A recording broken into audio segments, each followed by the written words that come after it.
Hi all, T20 world കപ്പിൽ സഞ്ജു സാംസൺ ആദ്യമായി കളിച്ചിരിക്കുകയാണ്. നമീബിയക്കെതിരെയുള്ള കളിയിലാണ് സഞ്ജുവിന് ബാറ്റിങ്ങിന് അവസരം ലഭിച്ചത്. അഭിഷേക് ശർമ്മക്ക് പരിക്കായതിനാൽ സഞ്ജു ഓപ്പണിംഗ് ഇറങ്ങുകയായിരുന്നു. അപ്പോൾ സഞ്ജു നന്നായി തന്നെ ഇന്ന് ബാറ്റ് ചെയ്തിരുന്നു. തുടക്കം നല്ല രീതിയിൽ തന്നെ ഗംഭീരമായി സഞ്ജു അടിക്കുകയും തുടർച്ചയായി 3 സിക്സറുകളും ഒരു 4ഉം പറത്തി എല്ലാവരെയും തന്നെ ഒരു നല്ലൊരു ബൂസ്റ്റ് ചെയ്ത് വരുന്ന സമയത്താണ് സഞ്ജു ഒരു ഹാഫ് ടച്ച് ബോൾ പോയി ക്യാച്ചായി ഔട്ടാവുന്നത്. പക്ഷേ സഞ്ജു ഇന്ന് നല്ലൊരു തുടക്കം സഞ്ജുവിന് കിട്ടി. എന്തായാലും അഭിഷേക് ശർമ്മ ഇല്ലാത്തൊരു ഫീൽ ഇന്ന് ആരും തന്നെ അറിഞ്ഞില്ല. കാരണം സഞ്ജു അപ്പുറത്തെ വശത്തുനിന്ന് നല്ല വെടിക്കെട്ട് ശൈലിയിൽ തന്നെ ബാറ്റ് ചെയ്തു. പക്ഷേ കൂടുതൽ സമയം ക്രീസിൽ നിൽക്കാൻ സഞ്ജുവിനായില്ല.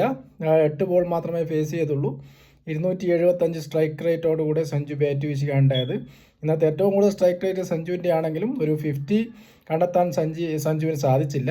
ഇനിയും അടുത്ത മത്സരങ്ങളിൽ നെതർലാൻഡ്സിനെതിരെയും പാകിസ്ഥാനെതിരെയും കിട്ടുമെന്ന് പ്രതീക്ഷിക്കുന്നു.